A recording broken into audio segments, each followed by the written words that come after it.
26 देखते हैं। इसमें देखो 26 है कि R2 code of practices constitutes a tool available for promoting the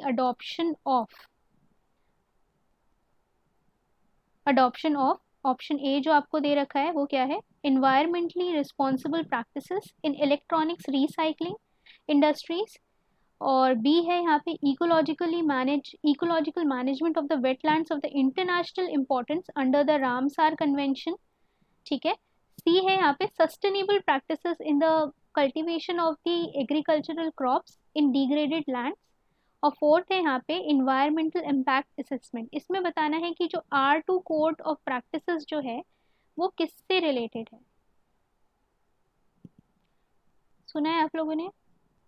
नहीं ma'am, sorry. No ma'am. Okay okay ठीक है। तो देखो ये जो आपका एसोसिएटेड है, अगर आपको जैसे अगर इसमें गेस करना हो तो आप R2 से कर सकते हो कि R3 प्रैक्टिस होती है, जैसे कि रिसाइकलिंग रीयूज वाला जो होता है ना एक्रोनिम, तो उससे आप गेस कर सकते हो कि R2 जो है यहाँ पे कुछ ना कुछ हो सकता है। अगर नहीं पता है तो रिसाइकलिंग से रिलेटेड हो सकता है ना।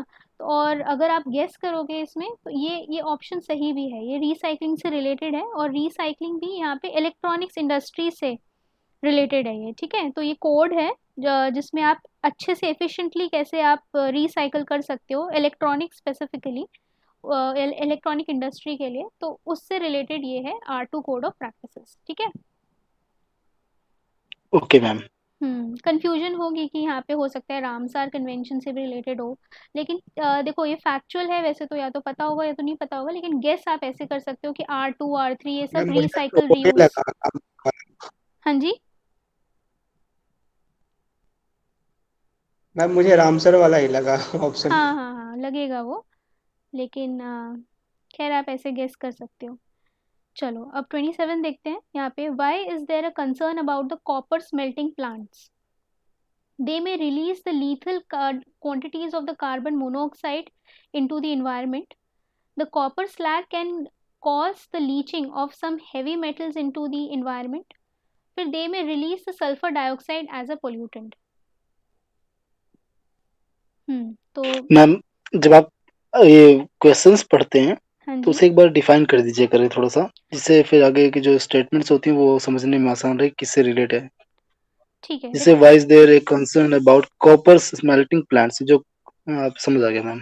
हाँ जी, तो देखो इसमें पूछा जा रहा है कि क्या कंसर्न रहता है जो कॉपर स्मेल्टिंग प्लांट्स जो रहते हैं, ठीक है, कॉपर जिसमें कॉपर आप प्योरीफाई कर रहे हो, वो वाले प्लांट्स जो होते हैं उसमें क्या कंसर्न रहता है, इन्वायरमेंटल कंसर्न या जो भी आपका है कंसर्न जो रहता है उसके लिए वो क्या रहता है। तो इसमें ये देखो पहला तो इन्होंने बोला है कि वो कार्बन मोनोऑक्साइड रिलीज करता है, yes ma'am, lethal. Carbon monoxide तो नहीं रिलीज करता होगा उससे।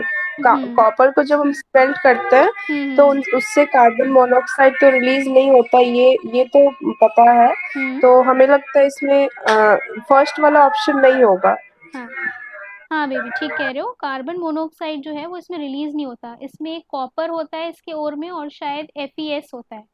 ठीक है, Fe2S या FS2, जो Fe2S शायद होता है, तो ये और होता है शायद इसका कॉपर स्मेल्टिंग प्लांट में जो यूज होता है कॉपर जिससे प्योरीफाई करते हैं, और इसके अंदर जो है सल्फर प्रोडक्ट बनेगा, आयरन का बनेगा और कॉपर का बनेगा। ठीक है, कॉपर तो ऑब्वियसली आपका प्योरीफाई होके आएगा, कार्बन मोनोऑक्साइड जो है वो शायद इसमें नहीं होगा। अब देखो इसमें कोई भी तरीका नहीं है, आप अगर अगर चाहोगे, अगर आप इसमें आप अंदाजा लगाओगे क्वेश्चन में तो आपको लगेगा कि ठीक है किसको याद रहता है, कार्बन मोनोऑक्साइड भी कर सकता है, कहीं ना कहीं से कार्बन होगा इसमें, लेकिन इसमें ये फैक्ट, ये टोटली फैक्चुअल क्वेश्चन है। तो कार्ब आपको पता होना चाहिए इसमें कि कॉपर वाला जो आप ओर यूज कर रहे हो प्योरीफाई करने के लिए वो कौन सा होता है। ठीक है, तो ओर देख लेना उसमें कौन सा यूज होता है, उसकी रिएक्शन देख लेना, लेकिन उसके अंदर कार्बन डाइऑक्साइड, यहाँ कार्बन मोनोऑक्साइड जो है वो रिलीज नहीं होता है। ठीक है, तो पहला इसमें ये गलत हो जाता है। फिर इसका जो सेकंड, अगर आपने पहला गलत कर दिया तो फिर इसमें आपको ऑब्वियसली 3 ये हो जाएंगे, और ये आपका आंसर हो जाएगा 2 3 वाला। तो कॉपर स्लैग जो है वो यहाँ पे लीचिंग करता है, उसमें काफ़ी हैवी मेटल्स होते हैं, ये एकदम सही स्टेटमेंट है। और सेकंड या सेकंड थर्ड वाला जो स्टेटमेंट है इसमें सल्फर डाइऑक्साइड रिलीज होगा एज अ पोल्यूटेंट, क्योंकि और में भी सल्फर प्रेजेंट होता है। ठीक है, तो ये तो कॉपर स्मेल्टिंग ओके प्लांट की मैम। बात है।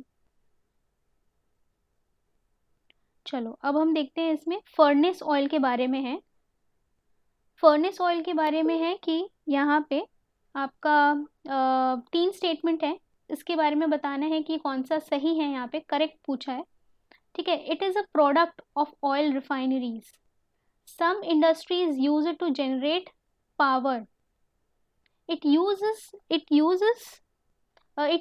use causes the sulfur emissions into the environment। तो देखो और इसे बताओ। मैम ये जो फर्नेस ऑयल का मतलब क्या है यहाँ पर? फर्नेस ऑयल आपका ताड़ फर्नेस का, जो ताड़ तेल मैम। फर्नेस ऑयल मुझे भी एग्जैक्टली ये याद नहीं आ रहा है वैसे, क्या है, इसको देख लेना आप। लेकिन ये जो है यहाँ पे ऑयल रिफाइनरीज में ही ये जनरेट होता है, फर्नेस से होगा रिलेटेड। इसे देख के मैं बता दूंगी, 1 मिनट, ठीक है। और किसी को पता है एक्सक्यूज तो ओके मी बताओ ma'am. Ma'am, furnace oil. Ma'am हमें ऐसा लग रहा है बट हमें आइडिया, हाँ जी। जैसे फर्नेस फर्नेस मतलब जो तेल होता है, तो मैम देखा जाता है कि जैसे घर वगैरह में जैसे जैसे कोयला या फिर हाँ लकड़ी का हाँ जब हाँ चूल्हा हाँ जलता है तो उसमें मम्मी लोग एक प्रकार का उसमें तेल डालती है, वो हम्म कुछ भी हो सकता है या फिर इसीलिए उसे शायद यहाँ केरोसिन पे वो ऐड होता है फर्नेस ना। ऑयल ये वर्ड यूज किया गया है। देखो ये अगर मैम जैसे केरोसिन हम्म हो गया और गाड़ी मोबिल वगैरह जो डीजल बच जाता है उससे भी बिल्कुल बिल्कुल। यूटिलाइज करके किया जा सकता है, हाँ हाँ हाँ, ये तो वो लग रहा कंबशन है में मैम। यूज़ हो रहा होगा, ये फ्यूल होगा जो कंबशन में यूज़ हो रहा होगा, फर्नेस में आप इसे यूज़ कर रहे होगे। ठीक है, जो ये फर्नेस से निकल रहा होगा ये तो उसी टाइप का कंबशन में यूज़ कर रहे होंगे। ठीक है, एक टाइप का फ्यूल ही होगा। अब इसमें तो ये मैम पूछ मैम इसमें फिर अगर इस तरीके से देखा जाए तो ये तीनों स्टेटमेंट सही होनी चाहिए। हाँ, तो ये तीनों स्टेटमेंट सही हैं, अगर आप इसमें गेस करोगे तो ये तीनों स्टेटमेंट सही हैं। इसमें ऑयल रिफाइनरीज में ये यहाँ पे बाय प्रोडक्ट बनता है, और ये यहाँ पे पावर पावर जनरेट करने के लिए भी यूज़ होता है, क्योंकि देखो फर्नेस ऑयल एक टाइप का फ्यूल ही है, तो इसमें आप पावर भी जनरेट कर सकते हो। फिर it's use causes the sulphur emission, कोई भी यहाँ पे आप कंबशन करोगे तो सल्फर एमिशंस होंगे ही। ठीक है, तो ये तीनों स्टेटमेंट जो रहेगा आपका सही रहेगा। ठीक है। Yes ma'am. हाँ जी। चलो ब्लू कार्बन देखते हैं। ब्लू कार्बन इसमें बताना है कि जो ब्लू कार्बन है वो क्या है। तो देखो इसमें फर्स्ट स्टेटमेंट है कि carbon captured by the oceans and the coastal ecosystems. फिर carbon sequestered in the forest biomass and agricultural soils. फिर सी है यहाँ पे carbon contained in the petroleum and natural gas. और डी है यहाँ पे carbon present in atmosphere. Option A ma'am. हाँ जी, ऑप्शन ए है, ये इजी क्वेश्चन है। ठीक है, ओशन में जो आपका कार्बन कैप्चर होता है, कैप्चर कौन करता है यहाँ पे, जो आपके शेल्स बन रहे हैं, ठीक है, जो आपके कोकोलिथोफोर्स जो आपके ऑर्गेनिजम्स होते हैं, वो जब शेल बनाते हैं तो उसमें वो कार्बन को एनवायरनमेंट से कैप्चर करते हैं। ठीक है, तो वही जो अब्जॉर्ब जो हो रहा है, कार्बन आपका जो अब्जॉर्ब हो रहा है कार्बन डाइऑक्साइड के थ्रू, ठीक है, वो आपका जो है वो ब्लू कार्बन कहलाता है। ठीक है। Yes ma'am. चलो अब अगला देखते हैं यहाँ पे। In in the nature which of the following are most likely to be found surviving on the surface without soil. इसका मतलब है कि यहाँ पे कौन से ऐसे ऑर्गेनिजम्स हैं या कौन सी ऐसी ये चारों में से चीज़ें हैं जो कि सरफेस पे सर्वाइव कर सकते हैं लेकिन सॉइल के बिना। तो देखो फर्न बोला है, लाइकन बोला है, मॉस बोला है, मशरूम बोला है। इनमें से ऑप्शंस अगर देखें तो देखो चारों तो किसी में नहीं है, तो आपको एलिमिनेट तो करना पड़ेगा इसमें।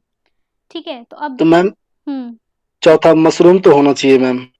ठीक है, चलो अगर आप कहते हो मशरूम और होना चाहिए, यस मैम। अगर आप और मशरूम मैम कहते हो तो ये आंसर होगा, तो ये फिर या तो ये आंसर होगा, है ना, 1 और 4। Yes ma'am. हाँ जी। देखो जो फर्न है, अगर हम फर्न की बात करते हैं तो फर्न भी एक नॉर्मल सा प्लांट होता है, ऐसे ऐसे करके होता है।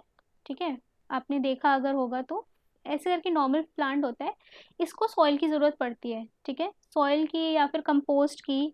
लोग इसको घर में भी प्लांट्स के फॉर्म में रखते हैं, फर्न्स को, ठीक है। तो फर्न्स तो देखो नहीं होगा, फर्न्स को सॉइल चाहिए, तो आपका ये ऑप्शन तो गया, है ना। मैम देखो फिर मशरूम फॉर भी नहीं होगा। मशरूम भी नहीं होगा। फर्न फॉर श्योर अगर आपको कर देखना है तो वो सॉइल में ही उगता है।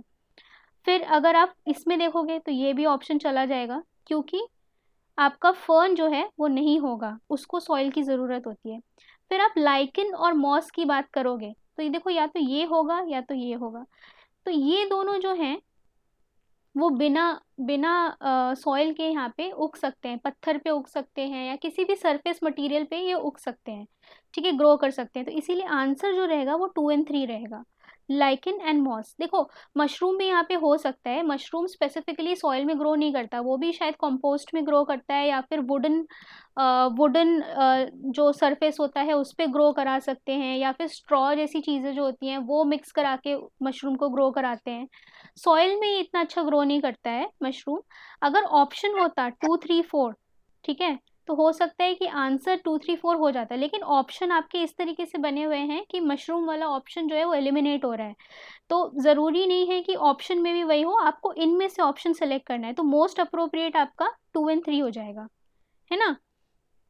मशरूम यस अगर टू मैम। थ्री मैम ऊपर इसमें होता तो हो सकता था आंसर हो जाता, लेकिन इसमें है नहीं ऑप्शन। एक्चुअली मैम ना, इसमें मशरूम के अलावा बाकी 3 नेम्स तो पता ही नहीं थे, ये हैं एक्सक्यूज क्या। Me ma'am. हाँ हाँ हाँ बेबी।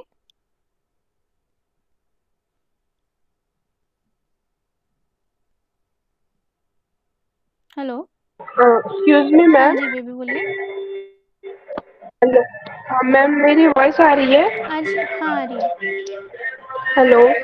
आ मैम आ रही हम है ये आपकी कह रहे बेबी थे वॉइस, कि हाँ जी। मैम बहुत सारे मशरूम हो। हाँ मैम।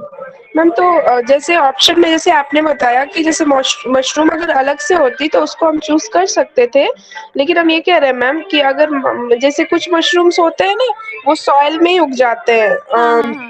सियाड़ वगैरह में, हम्म खेती में, तो वो भी तो उस कैटेगरी में आ जाते हैं। तो मैम अगर मान लीजिए इस क्वेश्चन में वो हम्म 1, 2 और 3 रहता तो हम्म हम उसको चूज कर सकते थे।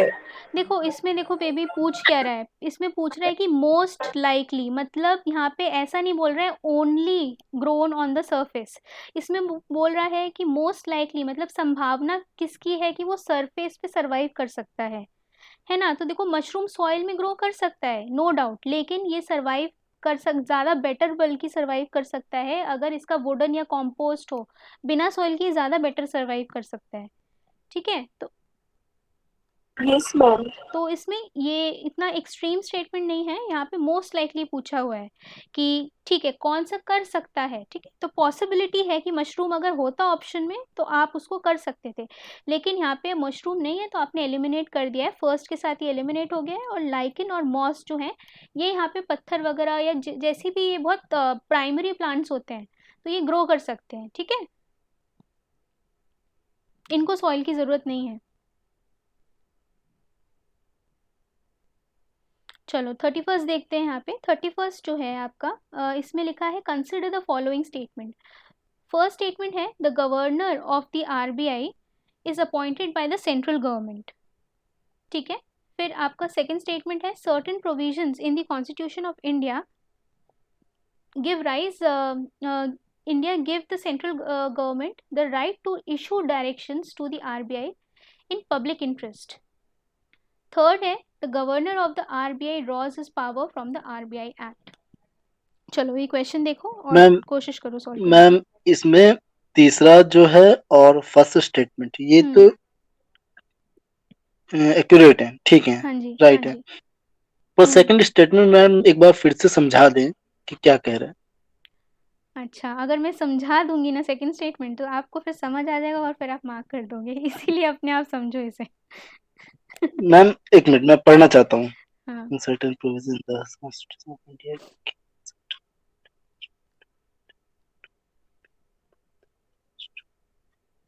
चलो मैं बताती हूँ इसमें। देखो इसका अगर हम फर्स्ट स्टेटमेंट देखें तो governor of the RBI is appointed by the central government, बिल्कुल आरबीआई का गवर्नर जो है वो यहाँ पे सेंट्रल गवर्नमेंट ही अपॉइंट करती है, ठीक है। फिर यहाँ पे सेकंड स्टेटमेंट जो है ठीक है, ये रॉन्ग है मैम।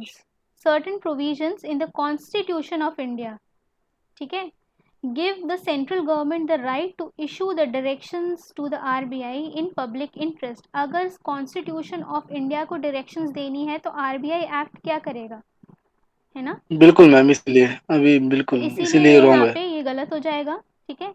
ध्यान से पढ़ना होता है ये वाला, मतलब कभी कभी आप मिसरेड कर लेते हो कि कॉन्स्टिट्यूशन ऑफ इंडिया आपने नहीं पढ़ा जल्दी में। यहाँ पे आपको पता है कि काफ़ी न्यूज़ में था, एक सेक्शन 7 होता है आरबीआई एक्ट में, आरबीआई एक्ट 1934 में, उसके अंडर जो है एक्स्ट्रा ऑर्डिनरी जो भी डायरेक्शंस उसको सेंट्रल गवर्नमेंट को देनी होती है वो दे सकते हैं। लेकिन ये किसका है, ये यहाँ पे स्टैट्यूटरी एक्ट जो है आरबीआई का, ठीक है, उसके under yes section ma'am. Section 7 के अंडर जो है स्टेट आपका जो गवर्नमेंट है वो आपको डायरेक्शंस दे सकती है आरबीआई को। तो इसीलिए फर्स्ट गलत हो गया, ये कॉन्स्टिट्यूशन ऑफ इंडिया यहाँ पे आपको एलिमिनेट करना है, और आपका आंसर जो हो जाएगा वो 1 एंड 3 हो जाएगा, ठीक है। ये two option C ma'am, two yes ma'am. गलत हो जाएगा और 1 एंड 3 हो जाएगा, ठीक है। तो ये आपका क्वेश्चन हो गया। फिर देखो 32 देखते हैं यहाँ पे, with reference to the casual workers employed in India consider the following statement.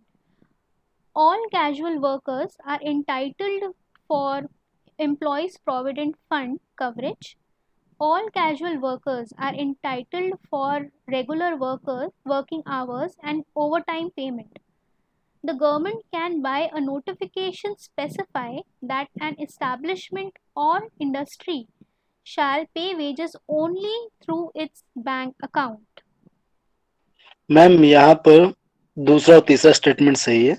पहला स्टेटमेंट मैम कि all casual workers are entitled for employ provident fund, तो ये मैम सभी के लिए क्योंकि कैजुअल मतलब यही ना कि जो अनियमित होते हैं, अनियत होते हैं, तो सबके लिए तो ये बाध्य नहीं है कि सबको मिलता ही है।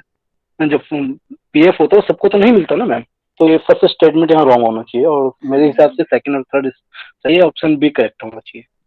अच्छा, देखो इसमें लिखा है कि ऑल, फर्स्ट स्टेटमेंट अगर हम ध्यान दें तो इसमें देखो, अगर आपको बहुत बारी बताया गया होगा कि ऑल होता है तो वहाँ पे वो स्टेटमेंट गलत होता है ना।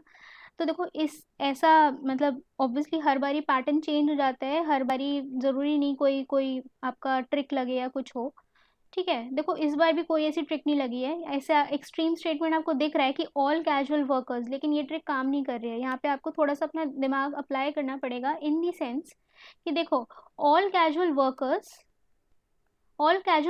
Are entitled for the EPF coverage. Entitled का मतलब क्या हुआ, दे आर एलिजिबल। तो मतलब ऐसा एलिजिबल तो सब रहेंगे ना, भले ही वो उनको प्रोवाइड कर पाए या नहीं कर पाए, वहाँ पे कोई आपका एक्ट के थ्रू कोई प्रोविजन हो कि नहीं हो, लेकिन एलिजिबल तो सब रहेंगे ना।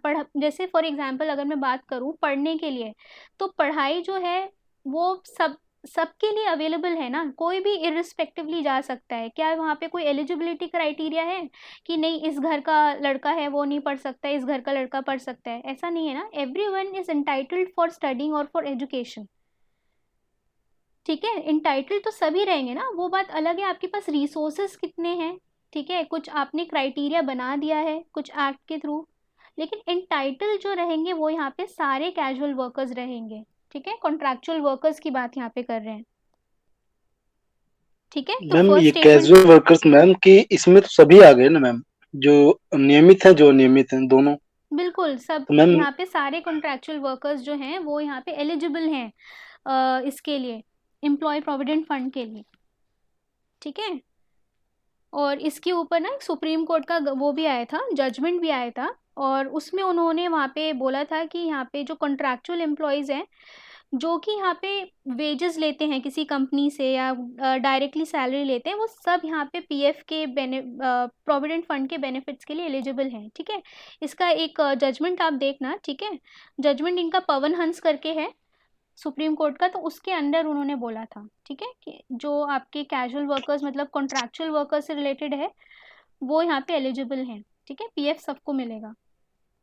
मैम यहाँ जो कैजुअल वर्कर्स लिखा है, ये जो कॉन्ट्रैक्ट बेस पे होते हैं उन्हीं के लिए। हाँ हाँ, कैजुअल वर्कर मतलब कॉन्ट्रैक्ट पे जो काम कर रहे हैं, जिनको आप हायर एंड फायर कर सकते हो, ठीक है। Okay ma'am. ओके, और सेकंड पर वाला मैम यहाँ स्टेटमेंट, मैं कैजुअल से जो मैं समझा था मैम, हम्म उसमें ये कि आप जो अनऑर्गेनाइज सेक्टर से कोई बोल रहे भी, हैं? नहीं हाँ नहीं, कोई भी अनऑर्गेनाइज सेक्टर की नहीं और बात हो रही है यहाँ पे, कॉन्ट्रैक्ट की बात हो रही है। कैजुअल वर्कर मतलब कि आपने कैजुअली उनको एम्प्लॉय कर रखा है, they are drawing some wages, लेकिन वो यहाँ पे पीएफ के लिए एलिजिबल हैं, ठीक है। अच्छा, अब यहाँ पे ओके मैम। सेकंड देखें, यहाँ पे all casual workers are entitled for regular working hours and overtime payment. Obviously ये भी सही होगा, ठीक है, ये इसके लिए भी रेगुलेशन होगा। अब यहाँ पे अगर थर्ड स्टेटमेंट की अगर आप बात करो, थर्ड स्टेटमेंट आपका क्या कहता है? The government can by notification specify that an establishment or the industry shall pay wages only through its bank account. तो देखो ये थोड़ा सा स्ट्रिक्ट आपको लग रहा है कि अगर एक अकाउंट से उन्होंने यहाँ पे रिस्ट्रिक्ट कर दिया है, ठीक है, कि आप जो वेजेस हैं वो आपको इसी पर्टिकुलर बैंक अकाउंट से पे करना है, तो ये यहाँ पे जो स्टेटमेंट है वो गलत है, ठीक है। ऐसा नहीं है यहाँ पे, एक ही पर्टिकुलर बैंक अकाउंट से आप, पर ऐसा मैम, कोई कंडीशन नहीं है। पर मैम यहाँ पर ये दिखाया है ना कि the government can by notification, कि कर सकती है। ये भी तो हम देखें कि हम्म गवर्नमेंट ऐसा तो नहीं है कि बाध्य कर रही है कि आप सिर्फ किसी अपने कंपनी फर्म के अकाउंट से ही जो है पेमेंट करेंगे अपने वर्करों को, पर यहाँ पर ऐसा किया जा सकता है करा तो जा सकता है। कि गवर्नमेंट कोई नोटिफिकेशन जारी कर सकती है मैम किसी भी कंपनी को, किसी भी फर्म को। ट्रू ट्रू, कर तो सकते हैं, लेकिन ये जो है इसका मुझे देखना पड़ेगा। कर सकते हैं, लेकिन इसका आंसर जो है वो यहाँ पे 1 और 2 है, ये स्टेटमेंट गलत है, only through its bank account. इसका मैं देख के बताती हूँ, ठीक है। नेक्स्ट क्वेश्चन देखते हैं। Okay ma'am. आप लोग भी देख लेना इसका, ठीक है, 32 वाले का, इसका देख लेना क्वेश्चन। एक्चुअली मैम मैंने कुछ ऐसी कंपनीज देखी हैं जो फैक्ट्रीज देखी हैं हम्म जहाँ पर वर्करों को पेमेंट सिर्फ और सिर्फ उनके अकाउंट में दी जाती है, कैश में नहीं। हम्म हम्म तो अच्छा, हाँ और ठीक है ऐसा ठीक है। गो- हाँ देखो, कैश में तो दी जाती है, चेक के थ्रू भी देख सकते हो, और या फिर उनके बैंक अकाउंट में भी डाल सकते हो, ठीक है। उसके लिए एक एक्ट तो है, वो देखना पड़ेगा यहाँ पे, फिर मैं आपको बताती हूँ उसे देख के, ठीक है। Okay ma'am.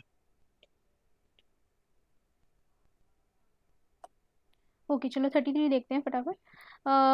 Which among the following steps is most likely to be taken at the time of economic recession? Economic recession, मंदी के टाइम पे यहाँ पे कौन सा आप कदम, सरकार जो है वो यहाँ पे क्या कदम ले सकती है? Cut in the tax rate accompanied by the increase in the interest rate, मतलब टैक्स रेट की कटौती और इंटरेस्ट रेट की बढ़ाना। फिर increase in the expenditure on the public projects. फिर यहाँ पे है C, increase in the tax rates accompanied by the reduction of the interest rate. और आपका फोर्थ है यहाँ पे reduction of the expenditure on public projects. बताओ, ये क्वेश्चन इजी है या आप कर सकते हो अगर यस सोचोगे मैम, तो? इसका मैम ये है इसका कि increase in expenditure on public projects, ये हम्म ऑप्शन बी होना चाहिए ओके, ये, पब्लिक क्योंकि प्रोजेक्ट्स हम अगर इंक्रीज करेंगे मोस्ट तो क्या लाइकली होगा? To be taken. क्यों कर रहे हैं ये वाला मैम ऑप्शन सेलेक्ट, हम क्यों कर रहे हैं? मैम डी हो सकता है। हाँ जी, बी होगा तो क्यों होगा बताओ? नहीं मैम, डी मैम करने से तो क्योंकि बल्कि और मंदी के दौरान पे अगर हम डी कर देंगे तो फिर मैम, क्योंकि अगर यहाँ पर इकोनॉमिक रिसेशन मंदी चल रही है, हम्म तो जो गवर्नमेंट अगर स्टेप्स लेगी तो यही ना कि अगर जो इंफ्रास्ट्रक्चर्स हैं उस पर पैसा लगाए, खर्च करे, जिससे रोजगार फिर एक सर्कल फिर से घूमे, हम्म और जो पब्लिक प्रोजेक्ट्स हैं उन पर पैसा लगाए, जिससे क्या होगा कि लोग हाथों में पैसा, लोगों को रोजगार मिलेगा, पैसा हम्म आएगा हाथ में, तो वो फिर से मांग हम्म बढ़ाएंगे तो फिर से प्रोडक्शन होगा, तो फिर वो एक सर्कल सा चल जाएगा। हाँ बिल्कुल सही राजेश, आपका लॉजिक एकदम ठीक है। इसका आंसर बी है, ठीक है। देखो फर्स्ट वाला अगर स्टेटमेंट देखेंगे, cut in the tax rate accompanied by the increase in the interest rate. Tax rate आपने कम कर दिया, ठीक है, लेकिन टैक्स रेट आपने कम किया, इसके पास इसका मतलब क्या हुआ कि लोगों के पास पैसा है, थोड़ा सेविंग उनके पास हो जाएंगी, लेकिन उसके साथ आपने इंटरेस्ट रेट बढ़ा दिया। तो इंटरेस्ट रेट आपने बढ़ा दिया तो मतलब कंपनीज के लिए बोरोइंग जो है वो महंगी हो जाएगी। तो यहाँ पे जो आपकी जो कमोडिटी की प्राइस रहेगी, हो सकता है वो ज़्यादा यहाँ पे रहे, तो उसकी डिमांड तो वैसे ही कम रहेगी। रिसेशन तो आपका ओवरकम ही नहीं हो पाएगा, लोग डिमांड ही नहीं करेंगे। सस्ती चीज़ें होती हैं तो लोग ज़्यादा डिमांड करते हैं ना। अगर महंगी चीज़ें बनेंगी तो फिर वहाँ पे डिमांड उसकी उतनी नहीं जनरेट हो पाएगी। तो इंटरेस्ट रेट कम होना चाहिए। अगर यहाँ पे कम होता, decrease in the interest rate, तो ये स्टेटमेंट सही हो सकता था। ठीक है, अब अगर हम यस मैम, पर ये जो ऑप्शन बी में जो स्टेटमेंट है, तो मोस्ट लाइकली अगर देखा जाए तो मैम ये कदम ही उठाया जाता है किसी भी मंदी के दौरान। हाँ जी, हाँ जी, हाँ जी, ठीक है। और बी वाला स्टेटमेंट जो है यहाँ पे देखो, अगर यहाँ पे सरकार पब्लिक प्रोजेक्ट्स में इन्वेस्ट करेगी, मतलब यहाँ पे रोड्स बनाएंगे, तो रोड्स बनाने के लिए सीमेंट खरीदेंगे, ठीक है, बहुत सारा सामान खरीदेंगे, उससे डिमांड बढ़ेगी। वहाँ पे लेबर आप एम्प्लॉय करोगे, लेबर एम्प्लॉय करोगे तो उनको पैसा दोगे, वो जाके कुछ सामान खरीदेंगे, तो एक आपका इकोनॉमिक साइकिल जो है, ठीक है, वो यहाँ पे चलने लगेगी। और आपका थर्ड स्टेटमेंट जो है, increase in the tax rate accompanied bye the reduction in interest rate, तो ये देखो इस वाले स्टेटमेंट का एकदम ऑपोजिट है। अगर यहाँ पे decrease in the tax rate होता तब ये स्टेटमेंट सही हो जाता, ठीक है, वाइस वर्सा जो हमने फर्स्ट स्टेटमेंट में देखा था। फिर आपका फोर्थ स्टेटमेंट है कि यहाँ पे reduction of the expenditure on the public project, reduction in the expenditure on the public projects, ठीक है। तो अगर आप यहाँ पे पैसा ही नहीं खर्च करोगे तो डिमांड कहाँ से रेज होगी, ठीक है, गवर्नमेंट स्पेंडिंग होनी ज़रूरी है। तो इसकी वजह से इकोनॉमिक रिसेशन जो है वो यहाँ पे टैकल नहीं हो पाएगा। तो 33 का आंसर है बी। ठीक है, चलो 34 देखते हैं। Other things remain unchanged in the market for a good might increase if, इसका मतलब क्या है कि आपका जो मार्केट आपकी जो बहुत सारी चीज़ें हैं वो यहाँ पे अनचेंज्ड रह रही हैं, लेकिन मार्केट डिमांड जो है for a good might increase, market demand जो है वो कब इंक्रीज होगी, कुछ कंडीशंस यहाँ पे दे रखे हैं, उसमें से बताना है कि मार्केट डिमांड आपकी कब बढ़ेगी। तो पहला स्टेटमेंट है कि price of its substitute increases, second price of its complement increases, third the good is inferior good and the income of the consumers increases, fourth its price fall। Ma'am four statement तो होनी है इसमें, हम्म तो D तो cut हो जाता है। हम्म और मैम इसमें प्राइस ऑफ सब्स्टिट्यूट इंक्रीजेस, मतलब सब्स्टिट्यूट का मतलब क्या मैम यहाँ पर? सब्स्टिट्यूट का मतलब होता है कि जैसे मैं यहाँ पे मैं ब्रिटानिया की बिस्किट खाऊं या मैं पार्ले की बिस्किट खाऊं, तो अगर मेरी ब्रिटानिया की बिस्किट की प्राइस बढ़ गई है तो लोग ऑटोमेटिकली यहाँ पे पार्ले बिस्किट्स की डिमांड बढ़ जाएगी। तो बिल्कुल सब्स्टिट्यूट मैम। वही है, सेम टाइप की कमोडिटी है, ठीक है, जो आप इंटरचेंजेबली यूज़ करते हो, तो एक का प्राइस बढ़ेगा तो दूसरे का यहाँ पे डिमांड बढ़ जाएगी, ठीक है, तो ये और मैम सब्स्टिट्यूट होता है। थर्ड स्टेटमेंट में जो इन्फेरियर है, इसका मतलब क्या है? इन्फेरियर गुड का मतलब? इन्फीरियर का मतलब होता है गंदी क्वालिटी, इन्फीरियर बुरा क्वालिटी। तो द तो देखो गुड यहाँ इज पे एन अगर इन्फेरियर इन्फीरियर, गुड। इसका स्टेटमेंट का मतलब जो हुआ वो हुआ है कि अगर गुड का यहाँ पे क्वालिटी इन्फीरियर है, अगर इन्फीरियर क्वालिटी ऑटोमेटिकली उसका जो कॉस्ट है वो कम रहेगा, है ना। चाइनीज़ गुड्स की डिमांड क्यों यहाँ पे हाई रहती है, क्योंकि उनकी कॉस्ट वो इन्फीरियर क्वालिटी के होते हैं, और इन्फीरियर क्वालिटी होने की वजह से यहाँ पे जो उनका कॉस्ट रहता है वो यहाँ पे कम रहता है, और उसकी वजह से उसका स्पेंडिंग जो है वो यहाँ पे मतलब लोग उसको ज़्यादा खरीदते हैं। उसके साथ यहाँ पे स्टेटमेंट एक और भी है, आधी स्टेटमेंट ये कह रही है कि इनकम जो है कंज्यूमर्स की वो बढ़ यस चुकी है। मैम। तो मैम अगर फर्स्ट स्टेट इसका आंसर जो होगा 1 और 4 होना चाहिए, अच्छा चलो ऑप्शन फोर्थ भी ए। पढ़ लेते हैं। इट्स प्राइस फॉल, ये क्यों गलत होगा, ये भी तो ठीक होगा ना। अगर किसी कमोडिटी की, किसी गुड की प्राइस कम हो रही है तो ये भी तो तो मैम ठीक मैंने है। पहले ही कहा इसे तो मैंने पहले ही कहा कि 4 तो हो गई होगा, पर अच्छा, इसमें मैम आई मीन ये थर्ड क्यों गलत होगा, अगर कोई इंफीरियर क्वालिटी है तो उसकी प्राइस उसका पर मैम उसका सिंपल सी बात है कि अगर कंज्यूमर की इनकम हाई हो रही है तो थर्ड क्वालिटी का सामान क्यों ले परचेज करना चाहेगा? ये इसका कोई मतलब नहीं कि किसी मार्केट डिमांड इससे बढ़ेगी, नहीं, वो मार्केट डिमांड जरूर बढ़ाएगा ये पर किसी दोनों और स्टेटमेंट चीज के हैं मुकाबले। लेकिन अलग अलग स्टेटमेंट है, मतलब ऐसा नहीं हो रहा है कि दोनों साथ में हो रहे हैं, इंफीरियर गुड्स भी हो रहे हैं, ठीक है, और साथ में यहाँ पे कंज्यूमर के पास इनकम भी है काफ़ी सारी, मतलब पैसा भी है लोगों पे और आपके चीपर गुड्स भी हैं, इन्फीरियर गुड्स भी हैं। तो आप बताओ ना, ये स्टेटमेंट भी तो ठीक होगी, उसकी मार्केट डिमांड तो बढ़ेगी ना। मतलब एक, या तो आप यहाँ पे क्या करो, इन्फीरियर क्वालिटी के गुड्स यहाँ पे रखो, लेकिन लोगों के पास यहाँ पे पैसा ही नहीं हो खरीदने के लिए। अगर ऐसा होता तब ये स्टेटमेंट गलत होता। इनकम यहाँ पे है, there is no increase in the income, तो यहाँ पे डिमांड जो है वो नहीं बढ़ेगी ना, उतनी जितनी डिमांड थी उतनी रहेगी। पर मैम जो फर्स्ट स्टेटमेंट अगर देखिए दो स्टेटमेंट में, तो जो हम्म। फर्स्ट स्टेटमेंट है the good is an inferior good, हम्म। कि वो चीप क्वालिटी का माल है, कि मतलब गंदी क्वालिटी का माल है, तो इससे कोई मतलब बनता कि हमारी मार्केट डिमांड बढ़े, इससे तो बल्कि कम होनी चाहिए ना। इंफीरियर क्वालिटी का गुड का क्या मतलब हुआ? चाइनीज गुड्स हो तो मतलब उसकी प्राइस कम है, इन अगर अच्छा क्वालिटी का गुड की प्राइस ज़्यादा होगी। ये तो एक इस्टेब्लिश रिलेशन है ना, मतलब अगर इंफीरियर क्वालिटी का गुड आप ला रहे हो उसकी प्राइस डेफिनेटली यहाँ पे कम है। समझ आया? मैम इंफीरियर का एक सही मतलब क्या समझे हम यहाँ पर, मतलब कि अब देखो, सस्ता। दिवाली पे लाइट्स खरीदेंगे लोग, चाइनीज ही तो खरीदेंगे। क्यों खरीदेंगे? क्योंकि वो यहाँ पे सस्ते हैं। सस्ते क्यों है? बिकॉज दे आर इंफीरियर, यहाँ पे गंदी क्वालिटी के हैं वो, मतलब एक बार यूज़ थ्रो करो, उनकी क्वालिटी जो है वो यहाँ पे ख़राब होगी, और वो उसी कारण सस्ते होंगे। तो मतलब सस्ते गुड्स हैं आपके अवेलेबल, प्लस यहाँ पे लोगों के पास पैसा है, तो वो यहाँ पे इंक्रीज होगा यहाँ पे। मोस्ट प्रोबेबली देखो, इसका जो आंसर है, हो सकता है कि 1 and 4 हो, ठीक है, अगर एक्सट्रीम केस में, लेकिन जहाँ तक मुझे लग रहा है इसका क्वेश्चन, इसका आंसर जो है वो 1, 3, 4 है। आप चेक कर सकते हो वैसे आप लोग भी कि आंसर यस ठीक। मैम, एक्चुअली मैम पहले भी मैंने यही डिसाइड किया था कि 1, 3 and 4 ही होगा, हम्म। जब मैंने क्वेश्चन इसके ऑप्शंस पढ़े थे। पर मैम हम्म। ये जो पहली स्टेटमेंट है थर्ड स्टेटमेंट की, कि हम्म। The good is an inferior good, इसीलिए मैंने आपसे पूछा कि इंफीरियर गुड का मतलब यहाँ क्या है। तो यहाँ हम्म। थोड़ा सा मैं अब उलझन में पड़ गया हूँ, तो अच्छा, ठीक है, कोई उलझन में इसमें वैसे पढ़ने की बात है नहीं, इसमें इनकम तो बढ़ी रही है ना लोगों की, तो वो कंज्यूम ज़्यादा करेंगे ही। अगर आप देखो इन्फीरियर, चलो अगर हम माने कि यहाँ पे इन्फीरियर, ज़रूरी थोड़ी है यहाँ पे, ये थोड़ी लिखा है कि जिनकी इनकम बढ़ी है वो यहाँ पे इन्फीरियर नहीं कंज्यूम कर सकते हैं। कर सकते हैं, बिल्कुल कर सकते हैं, है ना। कुछ यहाँ पे ऐसा कुछ नहीं बोल रहा है कि इन्फीरियर आपको नहीं करना है जिनकी इनकम ज़्यादा है। इनकम बढ़ रही है तो वैसे भी लोग ज़्यादा, मार्केट डिमांड बढ़ जाएगी अगर लोगों पे पैसा आ रहा है, अगर आप सेकंड स्टेटमेंट भी देखो तो। ठीक मैम, बिल्कुल मैम, आप अपनी जगह सही है, पर अभी भी हम्म। मैम एक्चुअली यहाँ आपसे सॉरी, आप ये मत समझिएगा कि मैं आपसे हाँ, नहीं डिबेट नहीं कर नहीं रहा हूँ। नहीं, कोई बात नहीं, आप इसे चेक कर लेना, ठीक है। जी मैम, ठीक है, चलो।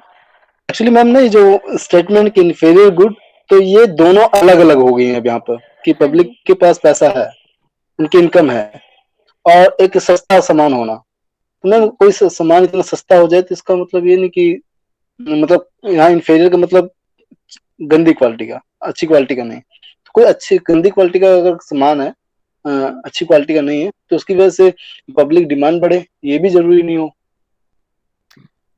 बात सब ठीक है, लेकिन यहाँ पे कंज्यूमर की इनकम यहाँ पे ज़्यादा है, तो यहाँ पे मार्केट डिमांड बढ़ने की चांसेस हैं। अगर कम इनकम होती या इनकम स्टैग्नेंट होती तो पैसा नहीं होता, चाहे इन्फीरियर गुड प्रेजेंट हो, चाहे यहाँ पे सुपीरियर गुड प्रेजेंट हो। तो इसका मतलब ये है, इनकम तो है ना, पैसा तो है ना, लोगों पे कुछ तो कहीं तो खर्च करेंगे। समझ आ यस रहा है? मैम। इसको चलो चेक कर लेना, इसको टाइम लग रहा है, ठीक है। Okay ma'am. चलो 35 देखते हैं यहाँ पे, urban cooperative banks. Urban cooperative banks यहाँ पे इससे स्टेटमेंट है, देखो, they are supervised and regulated by the local boards set up by the state government. फिर सेकंड है यहाँ पे, they can issue the equity shares and the preference shares. और थर्ड है यहाँ पे, they were brought under the purview of the banking regulation act 1949 through an amendment in 1966। ठीक है, और सब भी आंसर करो, लिख के करो चाहे। मैम ये थर्ड स्टेटमेंट मैम, तो इसमें तो डेट्स हैं, तो डेट में थोड़ा सा कंफ्यूजन है कि अच्छा। एग्जैक्ट होंगे या नहीं होंगे। और मैम जिसकी फर्स्ट स्टेटमेंट जो है, हम्म। They are supervised and regulated by local board set up hmm. By the state government. तो हम्म। मैम ये स्टेट गवर्नमेंट, अर्बन जो कोऑपरेटिव बैंक से स्टेट गवर्नमेंट ने तो नहीं इसे इस्टेब्लिश किया था, स्टेट ये गवर्नमेंट तो पहले केंद्र की इनको, सरकार। ये जो रहते हैं ये स्टेट गवर्नमेंट के अंडर पहले रहते थे, लेकिन अब क्योंकि बहुत सारे अर्बन ये कोऑपरेटिव बैंक्स जो थे वो फेल हो रहे थे, ठीक है, मिलके करते थे स्टेट गवर्नमेंट और आरबीआई। आरबीआई जो था सुपरवाइज करता था, ठीक है, पहले। लेकिन उस अब जब से आपके बहुत सारे कोऑपरेटिव बैंक जो है, जो मुंबई वाला बैंक था और वो सब फेल हुए थे, ठीक है, उसके बाद से यहाँ पे आरबीआई जो है वो यहाँ पे रेगुलेट करने लगा है। सुपरवाइज और रेगुलेट कौन कर रहा है? आरबीआई कर रहा है। तो ये स्टेटमेंट जो है ये गलत हो जाएगा, स्टेट गवर्नमेंट के अंडर नहीं है ये। पहले हुआ करता था कभी ये, लेकिन अब जो है यहाँ पे आरबीआई कर रहा है उनको रेगुलेट, ठीक है। यस मैम, तो ये पहला तो गलत है। ठीक हाँ, है, तो अगर तो पहला इसमें गलत मैम हो गया। कहीं ऑप्शन तो 2 और 3 होना चाहिए मैम। हाँ जी, तो इसका जो आंसर रह जाएगा वो यहाँ पे 2 और 3 हो जाएगा। ये बैंकिंग रेगुलेशन एक्ट के अंडर यहाँ पे आते हैं, और they were bought under the purview of the banking regulation act through an amendment in 1966, ठीक है, तो ये इसके अंडर आते हैं। प्लस यहाँ पे जो ये इक्विटी शेयर्स भी इशू कर सकते हैं, प्रेफरेंस शेयर्स भी इशू कर सकते हैं, ठीक है, तो यस शेयर्स मैम, ये। ये सर ने पढ़ाया था हमें। हाँ जी, हाँ जी। Excuse me ma'am. हाँ जी बेबी। मैम जो अर्बन कोऑपरेटिव बैंक थी, जैसे कि आपने बताया कि वो पहले state sorry ma'am, sorry ma'am, हाँ जी कि वो बोलिए। पहले स्टेट के अंदर आती थी, लेकिन वो अब अभी जो है वो आरबीआई उसको हैंडल करती है। तो मैम वो कब से वो लागू हुई? ये अभी रिसेंटली वे भी लागू हुए है। जो वो महाराष्ट्र वाले बैंक जो थी ना, महाराष्ट्र में कोऑपरेटिव बैंक थी, वो फेल हो गई थी। उसके बाद से यहाँ पे रेगुलेशन आरबीआई ने अंडर उसमें लिया है। देखो, पीसीए फ्रेमवर्क होता है एक, ठीक है, प्रॉम्प्ट करेक्टिव एक्शन जो है वो आरबीआई लेती है। वो पीसीए एक्शन जो है वो कमर्शियल बैंक्स के लिए होता है, वो कोऑपरेटिव बैंक्स पे लागू नहीं होता। जैसे अगर आपकी बैंक कोई फेल होने वाली है तो आरबीआई जो है वहाँ पे पीसीए फ्रेमवर्क जारी करती है, ठीक है, उसके अंडर उसको एक पर्टिकुलर सीआर ये कार मेंटेन करना होता SLR। है। एसएलआर नहीं, वो आपका कैपिटल एडिक्वेसी रेशियो मेंटेन करना पड़ता है, ठीक है, एक दो और चीज़ें होती हैं वो मेंटेन करना पड़ता है। तो पीसीए वहाँ पे रेगुलेशन आ जाता है आरबीआई का। तो देखो, उस तरीके से आरबीआई जो है वो यहाँ पे रेगुलेट कर सकती है नॉर्मल कमर्शियल बैंक को, लेकिन वो यहाँ पे पीसीए फ्रेमवर्क जो है वो यहाँ पे लागू नहीं होता था ऑन दी कोऑपरेटिव बैंक्स।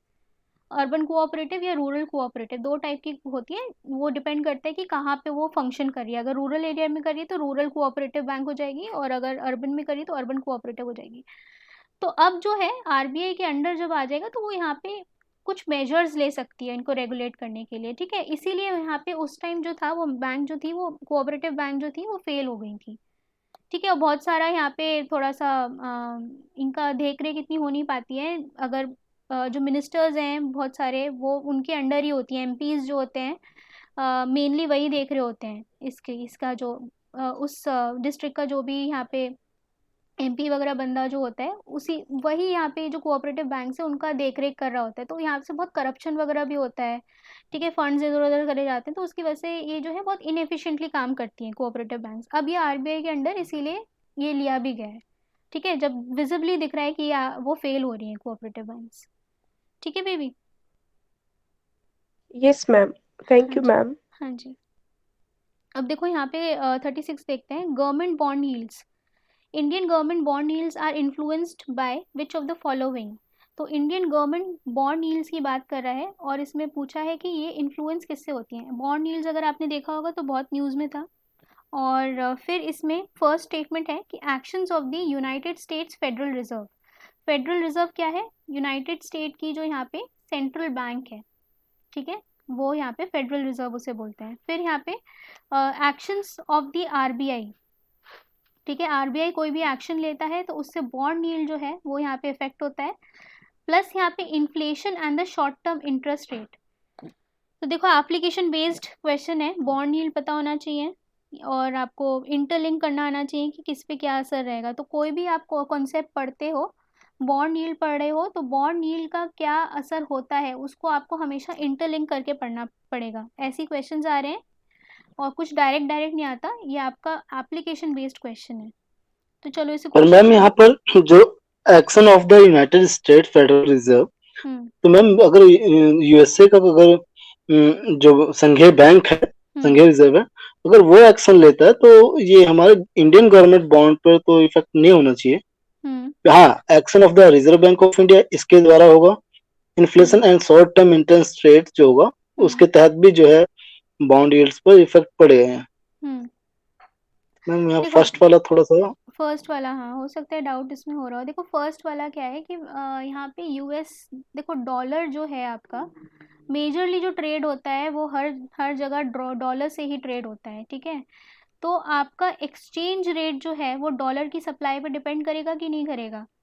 आपका आपकी यस मैम। डोमेस्टिक करेंसी की जो सप्लाई, जो आपका एक्सचेंज रेट रहेगा वो यहाँ आपका डॉलर पे डिपेंड करेगा। तो अगर यहाँ पे यूनाइटेड स्टेट्स की फेडरल रिजर्व का कुछ एक्शन रहता है कि वो डॉलर की सप्लाई बढ़ा रहे हैं, मतलब क्वांटिटेटिव ईजिंग ईजिंग कर रहे हैं, या फिर उसकी सप्लाई कम कर रहे हैं, तो देखो डेफिनेटली उसका इकोनॉमीज पे असर पड़ता है।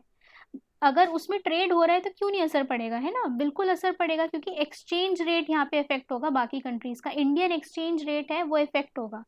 तो इंडियन एक्सचेंज रेट अगर इफेक्ट हो रहा है तो आपका क्या होगा? आपकी जो मार्केट में सप्लाई है मनी की वो इफेक्ट होगी, ठीक है। तो उस वजह से जो है, अगर फेडरल रिजर्व कुछ भी चेंज लाता है तो मेजरली वो वर्ल्ड में इम्पैक्ट करता है। तो ये स्टेटमेंट हमेशा करेक्ट मानना कि अगर यूनाइटेड स्टेट्स की फेडरल रिजर्व जो है वो कुछ डिसीजन ले रही है तो वो यहाँ पे इम्पैक्ट करेगी ही करेगी, ठीक है।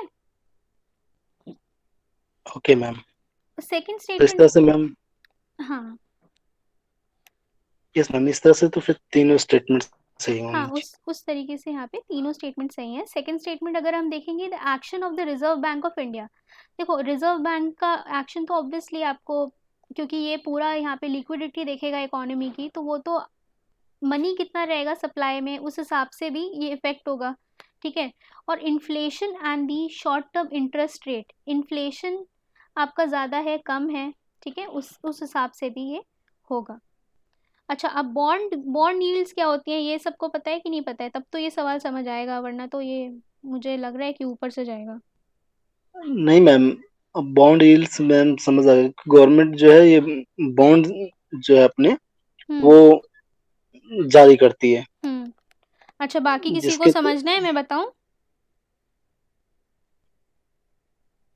Yes ma'am. मैम यस बिल्कुल मैम। बताइए। हाँ जी, देखो देखो बॉन्ड्स क्या होते हैं।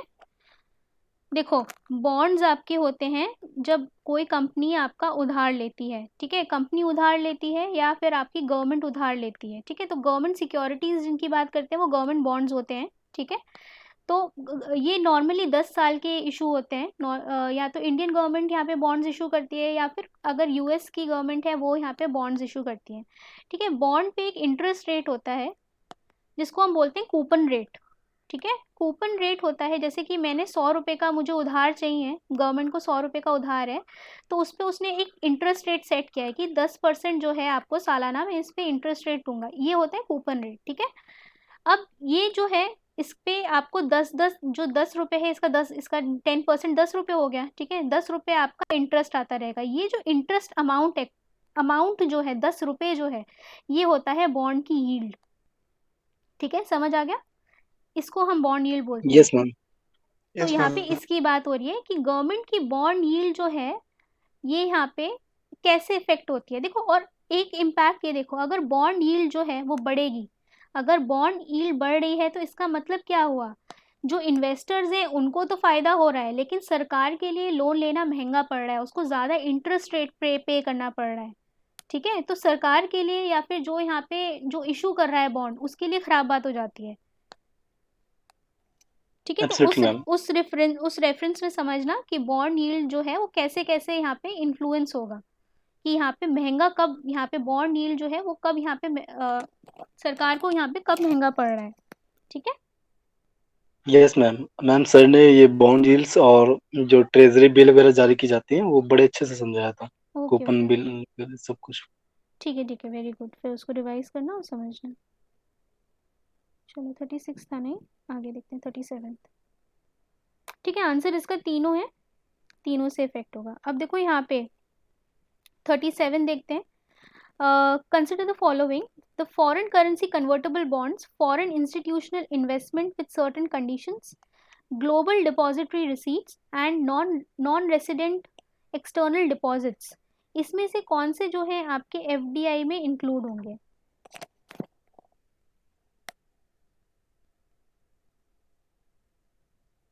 बताओ। मैम इसमें चौथा तो बिल्कुल सही है कि जो नॉन रेजिडेंट एक्सटर्नल डिपॉजिट्स होते हैं हम्म। वो भी जो है इसमें हम कहते हैं कि फॉरेन डायरेक्ट इन्वेस्टमेंट में हम्म। शामिल किए जाने चाहिए। अच्छा, ये मुझे 1 मिनट मैम फिर से पढ़ने दीजिए।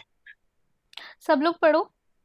और इसे क्वेश्चन को नहीं आ रहा समझ में, कोई बात नहीं है, क्वेश्चन मुश्किल है, अभी अगर नहीं पढ़ा होगा तो समझ नहीं आएगा, लेकिन एटलीस्ट अटेम्प्ट।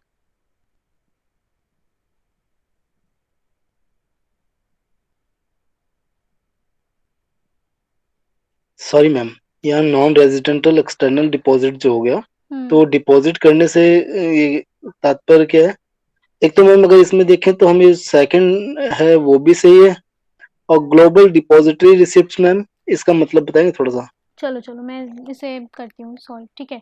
देखो, पहला आपका क्या है, foreign currency convertible bond. Foreign currency convertible bond क्या होते हैं? एफसीसीबीज। एफसीसीबीज जो होते हैं वो, मतलब आप कोई कंपनी, जैसे यहाँ पे रिलायंस है, रिलायंस को पैसा लेना है बाहर से, तो बाहर से जब वो पैसा उधार ले रहे हैं in form of foreign currency, तो वो जो बॉन्ड्स रिलीज करते हैं, बॉन्ड्स इशू करते हैं, उसको बोलते हैं हम फॉरेन करेंसी कन्वर्टेबल बॉन्ड्स, ठीक है। मतलब वो फॉरेन करेंसी में जो है उधार ले रहे हैं, तो ये एफसीसीबीज हो गए। तो वो एक टाइप का क्या है, इन्वेस्टमेंट है ना। मतलब यहाँ पे कोई फॉरेन फॉरेन इंस्टीट्यूशन यहाँ पे रिलायंस को पैसा दे रहा है, तो एक तरीके का फॉरेन करेंसी आ रही है आपके कंट्री में एज ए इन्वेस्टमेंट, मतलब उससे आपका एक एसेट क्रिएट हो रहा होगा, कुछ यहाँ पे बिजनेस हो रहा है ना। तो ये एक टाइप का इन्वेस्टमेंट हो गया, ठीक है, समझ आया? फर्स्ट वाला एकदम ठीक होगा, एफसीसीबीज जो है वो यहाँ आपके इन्वेस्टमेंट में आएंगे। सेकेंड स्टेटमेंट की अगर बात करते हैं, foreign institutional investment with certain conditions. Foreign institutional investments क्या होते हैं? आपके फॉरेन पोर्टफोलियोज, जो एफपीआईज होते हैं, है ना, पढ़ा है आपने? जो यस मैम। एफआईआईज होते हैं, जो यस मैम। आपके फाइनेंशियल इंस्ट्रूमेंट्स में, देखो एक होता है एफडीआई, एक होता है एफआई, ठीक है। एफ जो एफआईआई है वो भी आपका एक तरीके का इन्वेस्टमेंट होगा। आपके फाइनेंशियल मार्केट में जब इन्वेस्टमेंट आता है, आपके इक्विटीज में, आपके शेयर्स में, आपके बॉन्ड्स में, बाहर से जो इन्वेस्टमेंट आता है उसको ओवरऑल फॉरेन इंस्टीट्यूशनल इन्वेस्टमेंट कहते हैं, ठीक है। तो ये भी ठीक होगा, ये भी आपका एक टाइप का इन्वेस्टमेंट ही आ रहा है बाहर से, ठीक है। फिर ग्लोबल डिपॉजिटरी रिसीट्स, जीडीआर और एडीआर जो होते हैं वो भी एक टाइप के रिसीट्स होते हैं। मतलब अब अगर मैं फंक्शनिंग इनकी बताने लगूंगी तो टाइम लग जाएगा, देखो वेगली ऐसे सुन लो। क्या होता है कि यहाँ पे ये रिलायंस कंपनी है, ठीक है, और यहाँ पे ये बैंक है, ये मान लो आप एसबीआई बैंक है, एक यहाँ पे बैंक है अमेरिकन बैंक है, या फिर कोई भी ग्लोबल बैंक है, ठीक है। अब ये रिलायंस वाले को पैसा चाहिए यहाँ पे, तो ये जाएगा कि जो अपनी एसबीआई के पास जाएगा, ये कहेगा कि मुझे पैसा चाहिए, आप मुझे उधार दो, ठीक है। अब ये क्या करेंगे, ये एक इस तरीके का रिसीट जो है, ये जो रिसीट है आपका इस तरीके से फंक्शन करता है कि यहाँ पे अमेरिका में या फिर बाहर फॉरेन में कोई लोग हैं जिनको इन्वेस्ट करना है अपना पैसा, तो वो क्या करेंगे, वो कहेंगे अपनी डोमेस्टिक बैंक के पास जाएंगे, यहाँ पे जो अमेरिका या फिर आप मान लो जर्मनी में है या कहीं पे भी है, वो कहेंगे हमारा पैसा आप जाके कहीं और इन्वेस्ट कर दो, किसी और कंट्री में। तो ये उनको पैसा देंगे और ये क्या खरीदेंगे, जीडीआर खरीदेंगे, ग्लोबल डिपॉजिटरी रिसीट, या एडीआर खरीदेंगे, अमेरिकन होगा तो एडीआर खरीदेगा, ठीक है। फिर ये जो है, ये वाली बैंक इस वाले बैंक से, इंडियन बैंक से कांटेक्ट करेगी और इनको पैसा देगी, और यहाँ से पैसा आ जाएगा इस रिलायंस के पास, ठीक है। तो ये जो आपका इंस्ट्रूमेंट है ये जीडीआर कहलाता है। इस इन्वेस्टर ने इनडायरेक्टली जीडीआर के थ्रू रिलायंस के शेयर में इन्वेस्ट कर दिया, ठीक है, या उसके एसेट में इन्वेस्ट कर दिया, ठीक है। तो इसको जब डिटेल में पढ़ोगे तो पढ़ लेना, ये इसका मैंने आपको आइडिया दिया कि जीडीआर कैसे यहाँ पे वर्क कर रहे हैं। तो ये देखो, इनडायरेक्टली क्या कर रहे हैं, इन्वेस्ट कर रहे हैं ना इस मार्केट में, इंडियन मार्केट में ये इन्वेस्ट कर रहे हैं। तो ये भी किस यस टाइप का मैम। हुआ, ये भी आपका एक टाइप का फॉरेन डायरेक्ट इन्वेस्टमेंट हुआ। अब देखो फोर्थ स्टेटमेंट की बात करते हैं हम। इसमें फोर्थ स्टेटमेंट की अगर हम बात करें तो नॉन रेसिडेंट एक्सटर्नल डिपॉजिट, मतलब यहाँ पे कोई यूएस का बंदा है, ठीक है, वो यहाँ पे अपना उसका उसका एक अकाउंट है एसबीआई में, इंडियन इंडियन अकाउंट है उसका एसबीआई में, अब वो यहाँ पे अपना पैसा जो है वो यहाँ पे रख रहा है, क्या ये इन्वेस्टमेंट हुई? नहीं मैम, बिल्कुल नहीं, वो तो सेविंग हुई ये उसकी। एक टाइप की ये तो लाइबिलिटी हो गई ना, यहाँ से कोई बिजनेस में थोड़ी पैसा यूज हो रहा है, ये तो उसका पर्सनल इनकम है। तो ये इन्वेस्टमेंट नहीं आएगी, ये फॉरेक्स में आप काउंट कर सकते हो कि हाँ वो ठीक है, डॉलर में आप रेमिटेंस एक टाइप का हो गया कि रेमिटेंस भेज रहा है। लेकिन आप क्या इसे आप कुछ बिजनेस करने के लिए यूज कर रहे हो, तो नहीं, ये यहाँ पे फॉरेन डायरेक्ट इन्वेस्टमेंट में नहीं होगा। ठीक है, तो फॉरेक्स होगा लेकिन एफडीआई नहीं होगा। मैम एक तरह से कह सकते हैं कि हमारा फॉरेन रिजर्व बढ़ाते हैं, हम्म। पर वो एफडीआई नहीं होगा। हाँ, वो एफडीआई नहीं होगा। ठीक है, क्वेश्चन ध्यान से पढ़ना क्या पूछ रहा है। तो इसमें 4 जो है वो बिल्कुल भी नहीं होगा, 3 ओनली बिल्कुल नहीं होगा, क्योंकि 1 2 सही है, तो यहाँ पे आंसर हो जाएगा 1 2 3। ठीक है, समझ आ गया ये वाला क्वेश्चन। Yes ma'am. ठीक है, चलो अब 38 देखते हैं। The effect of the devaluation of a currency is that it necessarily improves the competitiveness of the domestic exports in the foreign market, increases the foreign value of the domestic currency, improves the trade balance। बताओ। इसका जो है एक increase the foreign value of domestic currency. देखो ये जो है, अगर हम इसे स्टेटमेंट वाइज चलें, देखो डीवैल्यूएशन का मतलब क्या होता है कि अगर मेरी रुपी की कीमत जो है पहले 70 रुपीज़ थी, 70 रुपीज़ पर डॉलर थी। ठीक है, अब मैंने डीवैल्यू करके क्या किया, डीवैल्यू करके इसकी जो है मैंने वैल्यू गिरा दी, मतलब रुपी जो है डॉलर के सामने उसकी वैल्यू गिर गई है, मतलब ये 74 रुपीज़ का हो गया है। पहले अगर एक डॉलर में आपको 70 रुपीज़ था, अब आपका 74 हो गया है। ठीक है, एक डॉलर का, इसका मतलब क्या हुआ है, डी वैल्यू हो गया है, इसकी वैल्यू कम हो गई है ना। जिस चीज़ की सप्लाई बढ़ती है वो सस्ता चीज़ हो जाती है ना, डी वैल्यू हो जाती है, ऐसे समझना। अब देखो डी वैल्यू जब होती है तो क्या होता है, आपके एक्सपोर्ट्स बढ़ते हैं। आपने सुना है यस मैम। कि जब यस जब मैम, आप इसके डीवैल्यूएशन करते हो तो एक्सपोर्ट बढ़ते हैं। एक्सपोर्ट क्यों बढ़ते हैं, क्योंकि पहले आप क्या करते थे, आप पहले क्या कर रहे थे, पहले आप 2 डॉलर का सामान बेच रहे थे। ठीक है, तो उसके लिए उसके बदले में पहले आपको 140 रुपीज़ मिल रहे थे। लेकिन अब आप 2 डॉलर का सामान बेचोगे, अब आपने डी वैल्यू कर रखी है करेंसी, तो आपको 148 रुपीज़ मिलेगा, है ना। तो आपको रुपीज़ ज़्यादा मिल रहे हैं, तो उस वजह से जो है लोग ज़्यादा प्रेफर करेंगे एक्सपोर्ट करना। ठीक है, तो देखो फर्स्ट वाला जो आपका स्टेटमेंट रहेगा, improves the competitiveness of the domestic exports in the foreign markets. Obviously आप डॉलर में एक्सपोर्ट कर रहे हो, बाहर फॉरेन एक्सपोर्ट कर रहे हो, तो ये स्टेटमेंट जो है वो बिल्कुल सही रहेगा। फिर increases the foreign value of the domestic currency, क्या फॉरेन वैल्यू, ये डॉलर की वैल्यू बढ़ रही है? बिल्कुल बढ़ रही है मैम। दो मैम। नहीं, बढ़ क्यों रही है? मैम क्योंकि सॉरी सॉरी फॉरेन वैल्यू तो बढ़ रही है। सॉरी, क्वेश्चन जो है, जो स्टेटमेंट कह रहा है, increases the foreign value of the domestic currency. Indian rupee की जो वैल्यू है, उसकी आपकी फॉरेन वैल्यू बढ़ रही है, मतलब ये तो डी वैल्यू हो चुकी है ना। डोमेस्टिक करेंसी की वैल्यू मैम बढ़ी है नहीं बढ़ी है? मैम डोमेस्टिक करेंसी की वैल्यू, ये यही पूछ रहा है ना कि increase the foreign value of domestic currency, हाँ। कि हमारे जो हमारी फॉरेन रिजर्व है वो बढ़ रहा है कि नहीं, ये पूछ रहा है। नहीं नहीं नहीं नहीं नहीं, ये पूछ रहा है कि आप अगर डॉलर के पर्सपेक्टिव में देखो रुपी की वैल्यू, तो देखो ये वैल्यू जो है ये डी वैल्यू हो गया है ना, इसके इसके रेशियो में, है ना। तो increase the yes ma'am. Foreign value of the domestic currency, तो ये तो गलत हो गया ना, ये तो डिक्रीज हो रहा है in respect to the foreign value. बिल्कुल मैम। ठीक है, तो ये स्टेटमेंट जो है गलत हो जाएगा, ये डिक्रीज कर रहा है ना कि इंक्रीज कर रहा है, तो this statement is wrong. Eliminate करो, ये आपके हो गए। फिर इम्प्रूव्स द ट्रेड बैलेंस। अब देखो ट्रेड हमें इसमें पता नहीं है, स्टेटमेंट से नहीं पता चल रहा है आपको कि आपका ट्रेड कैसा है, आपका सरप्लस में है या फिर आपका डेफिसिट में है। आपको स्टेटमेंट में कुछ नहीं दे रखा है, तो आप नहीं कह सकते कि ट्रेड बैलेंस आपका इम्प्रूव कर रहा है या फिर आपका वो कर रहा है। ठीक है, तो इसमें जो आपका मोस्ट अप्रोप्रिएट स्टेटमेंट जो रहेगा, देखो अगर 1 और 3 होता तो हो सकता था 1 और 3, लेकिन यहाँ पे दोनों में से एक सही है, मतलब या तो 1 सही है या तो 3 सही है, तो मोस्ट अप्रोप्रिएट जो होगा इसका आपका डोमेस्टिक एक्सपोर्ट्स जो हैं वो आपके बढ़ेंगे। ठीक है, कॉम्पिटिटिवनेस इसीलिए बढ़ा रहे हो क्योंकि और मैम, आपके सस्ते हो जाएंगे एक्सपोर्ट्स। मैम हम्म।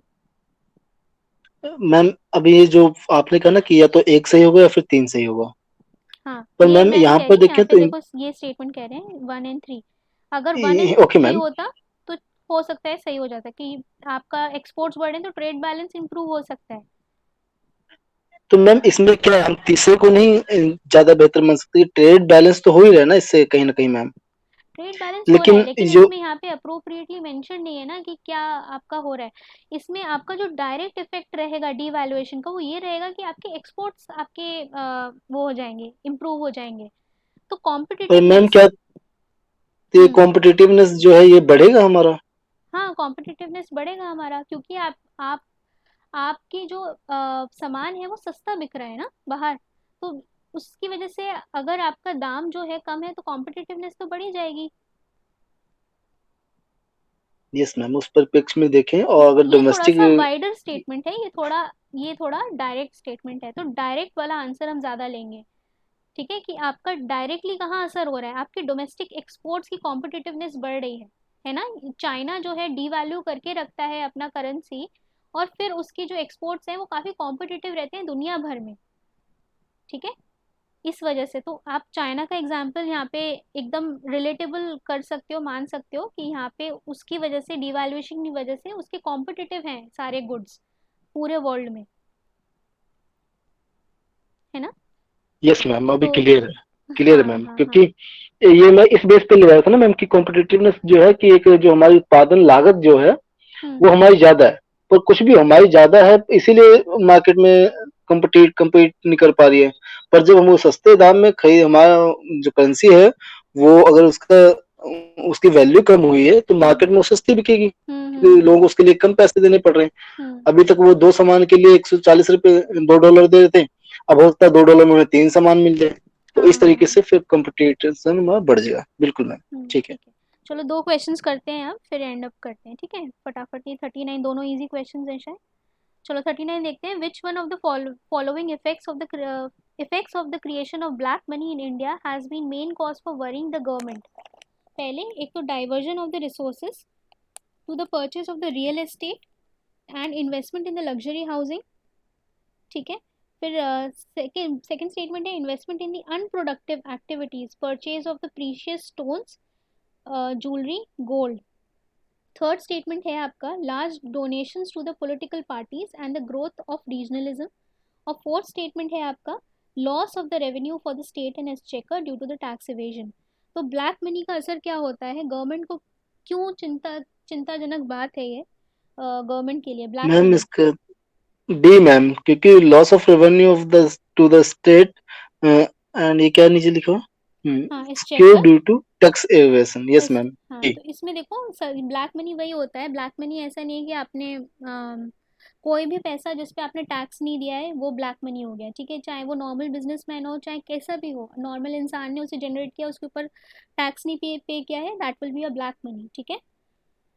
तो और इससे गवर्नमेंट को रेवेन्यू में कमी आएगी।